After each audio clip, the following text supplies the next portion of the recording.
மனம் தேடும் ஆலயம். கும்பாசி ஆனேகுடி விநாயகர் திருக்கோயில்.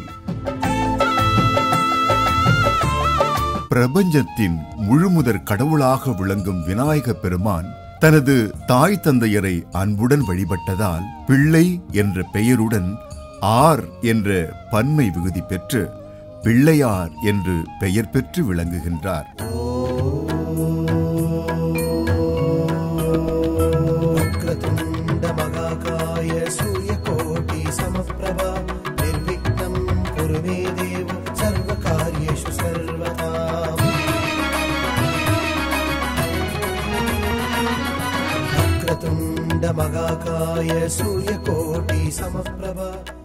கிருதயுகத்தில் காஷ்யப முனிவருக்கும் அதீதி தேவிக்கும் மகனாக அவதரித்து அசுரர்களை அழித்து தர்மத்தை நிலைநாட்டிய பிள்ளையாரின் திருநாமம் மகா கடர் என்பதாகும்.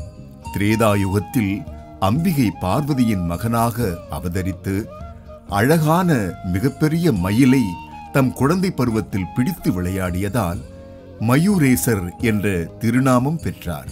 துவாபர யுகத்தில் கஜானனன் என்ற திருநாமத்துடன் அவதரித்த பராசர மகரிஷி மற்றும் அவரது தேவியான வத்சலாவால் சிறப்பாக வளர்க்கப்பட்டார் விநாயக பெருமான். தற்போதைய கலியுகத்திலோ சிவபெருமானுக்கும் அம்பிகை பார்வதி தேவிக்கும் குழந்தையாக அவதரித்து அதர்மம் செய்வோரின் செயல்களில் தடங்கல்களையும் தர்ம நெறியில் இருப்போரின் இன்னல்களை போக்கியும் வருவதாக கணேச புராணம் விவரிக்கின்றது. இதேபோல் ஹிருதயுகத்தில் தேஜஸ்வி என்ற சிம்ம வாகனத்திலும், திரேதாயுகத்தில் மயில் வாகனத்திலும், துவாபர யுகத்தில் மூஞ்சூறு வாகனத்திலும் காட்சியளித்து தற்போது கலியுகத்தில் எலி வாகனத்தில் அருள் புரிந்து வரும் விநாயக பெருமான் சிவபெருமானின் படைத்தலைவனாக இருந்து அசுரர்களை அழிக்க போரிட்டவர் என புராணங்கள் பறைசாற்றுகின்றன.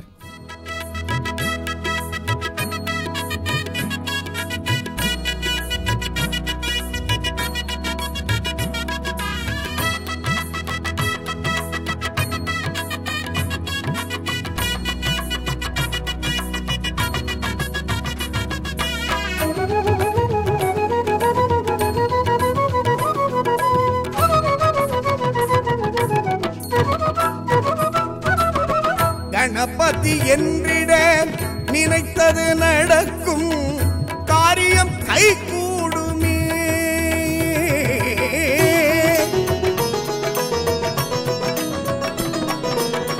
கணபதி என்றிட நினைத்தது நடக்கும், காரியம் கைகூடுமே. கடத்தினில் வரும் எங்கள் பார்வதி மைந்தனை நினைத்திட பலம் சேருமே.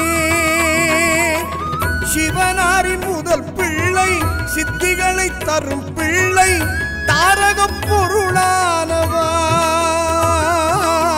சிவனாரின் முதல் பிள்ளை, சித்திகளை தரும் பிள்ளை. இத்தகைய சிறப்பு பெற்ற விநாயக பெருமான் நெற்றியில் திருநீற்றுக்கு பதிலாக நாமம் தரித்து அருள்பாலிக்கும் ஒரு அரிதான திருத்தலத்தை பற்றித்தான் இன்றைய மனம் தேடும் ஆலயம் நிகழ்ச்சியில் உளம் மகிழ தரிசிக்கப் போகின்றோம்.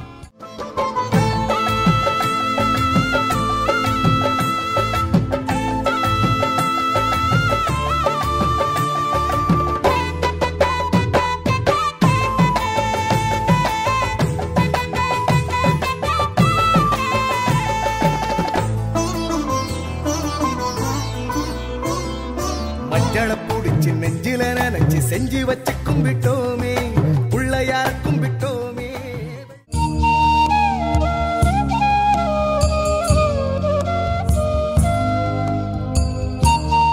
கும்பாசி ஆனேகுடி விநாயகர் திருக்கோயில்.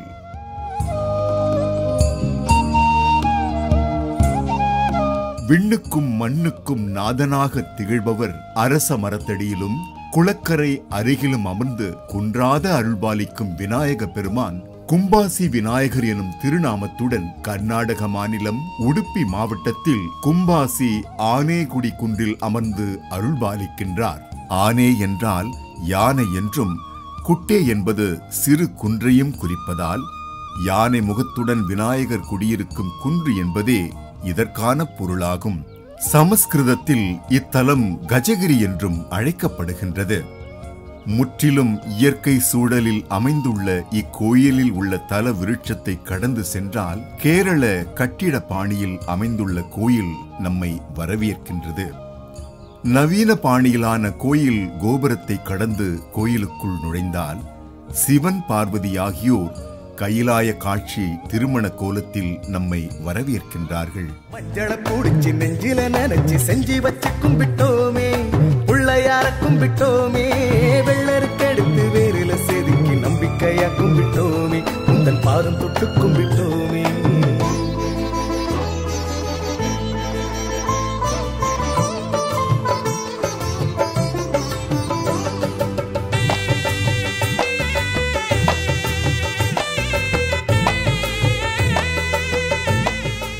வட இந்திய கலைப்பாணியிலான ஆகச்சிறந்த வேலைப்பாடுகளுடனான தூண்கள் மற்றும் முன்மண்டபத்தை கடந்து உள் சென்றால் வெள்ளி முலாம் தரிக்கப்பட்ட தூண்களுக்கு பின்னே இருபுறமும் துவார பாலகர்கள் நின்றிருக்க நாம் பாதம் பணியும் தோரணையில் எதிரே கண்டால் இந்த தலத்து பெருமான் ஒரே கல்லாலான யானை முகத்துடன் பிரம்மாண்டமான திருமேனியுடன் நின்ற கோலத்தில் காட்சி தருகின்றார்.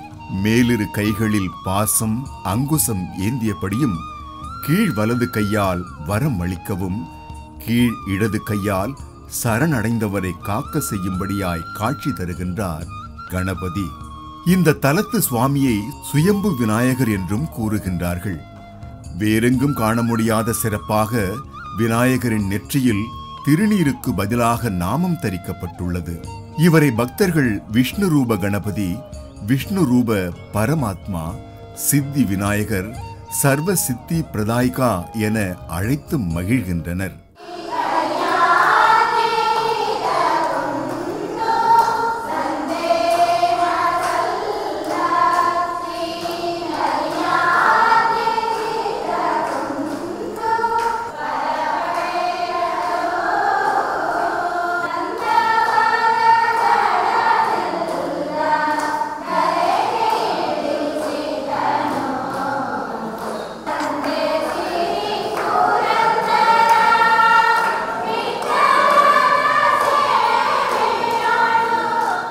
முன்பொரு காலத்தில் இப்பகுதியில் வறட்சி நிலவிய காரணத்தால் அங்கு வாழ்ந்த முனிவர்கள் அகத்தியரின் உதவியை நாடியதை அடுத்து சிவபெருமானை நோக்கி அகத்தியர் தவம் இருந்தார்.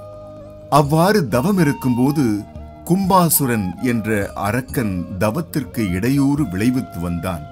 அவனை அழிக்குமாறு விநாயகரிடம் முறையிட்டார் அகத்தியர்.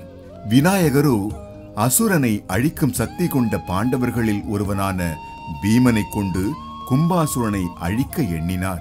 தும்பிக்கையில் ஆயுதம் ஏந்தியபடி யானை வடிவில் தோன்றினார் விநாயகர். யானை வடிவில் விநாயகர் வருவதைக் கண்ட பீமன் அவரை பின்தொடர்ந்தான். ஓரிடத்தில் விநாயகர் ஆயுதத்தை கீழே நழுவ விட்டு மறைந்து போய்விட அந்த ஆயுதத்தை பயன்படுத்தி கும்பாசுரனை சண்டையிட்டு கொன்றான் பீமன்.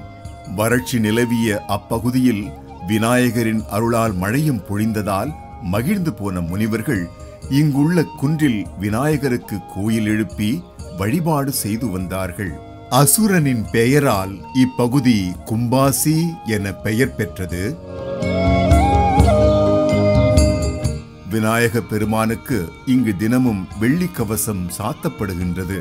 இக்கோயிலில் வெள்ளிக்கிழமைகளில் உலக நன்மைக்காக ரங்க பூஜை என்னும் விளக்கு வழிபாடு நடக்கின்றது. அபிஷேகத்திற்காக குன்றின் மீதுள்ள மகாலிங்கேஸ்வரர் கோயிலில் இருந்து தீர்த்தம் எடுக்கப்படுகின்றது.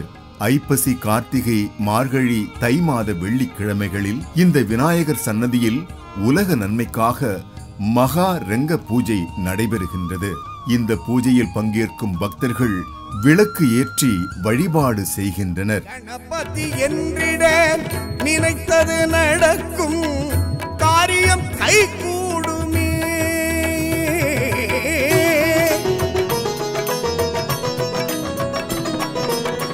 கணபதி என்றிட நினைத்தது நடக்கும், காரியம் கைகூடுமே.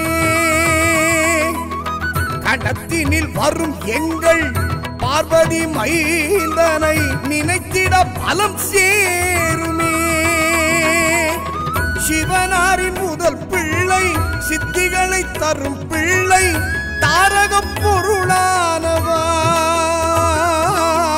சிவனாரின் முதல் பிள்ளை சித்திகளை தரும் பிள்ளை தாரக பொருளானவா. கணபதி என்றிட சங்கடகர சதுர்த்தி அன்று துலாபார காணிக்கை செலுத்துகின்றனர். திருமண தடை நீங்கவும் வியாபாரத்தில் லாபம் பெருகவும் கணபதி ஹோமம் நடத்தும் பக்தர்கள் நாம் வீட்டில் வளர்க்கும் பறவைகள் மற்றும் கால்நடைகளுக்கு நோய் நொடி ஏற்படாமல் இருக்க பட்சி சங்கர பூஜை எனும் விசேஷ பூஜை நடத்தப்படுகின்றது. தீராத நோய்கள் மற்றும் தீய செயல்களில் ஈடுபடுவோரை திருத்தும் தீபக்கணபதியாக இவர் உள்ளார். விநாயக சதுர்த்தி, சங்கடகர சதுர்த்தி, மார்கழி பிரம்மோற்சவம் விமரிசையாக கொண்டாடப்படுகின்றது. தமிழகத்திலிருந்து கர்நாடக மாநிலம் மங்களூர் வரை ரயிலில் சென்று அங்கிருந்து பேருந்தில் உடுப்பி வழியாக 96 கிலோமீட்டர் தொலைவில் உள்ள கும்பாஷி செல்லலாம். பக்தர்களுக்கு வேண்டும் வரம் அருளும் கர்நாடக மாநிலம் கும்பாசி ஆனேகுடி விநாயக பெருமானை வாழ்வில் ஒருமுறையேனும் தரிசனம் செய்து வளம் பல பெறுவோம் வாருங்கள். நேயர்களே, இன்றைய மனம் தேடும் ஆலயம் நிகழ்ச்சி உங்கள் மனங்களை தெய்வீக அனுபவத்திற்கு அழைத்துச் சென்றிருக்கும் என்று நம்புகின்றோம்.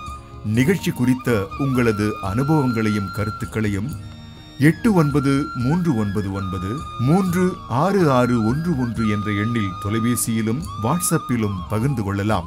மீண்டும் ஒரு மனம் தேடும் ஆலயம் நிகழ்ச்சியில் சந்திக்கும் வரை ஜோதி தொலைக்காட்சியோடு இணைந்திருங்கள். தெய்வ அனுகிரகங்கள் பெருகட்டும்.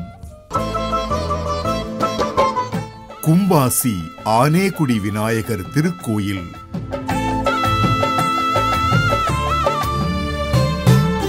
மனம் தேடும் ஆலயம்.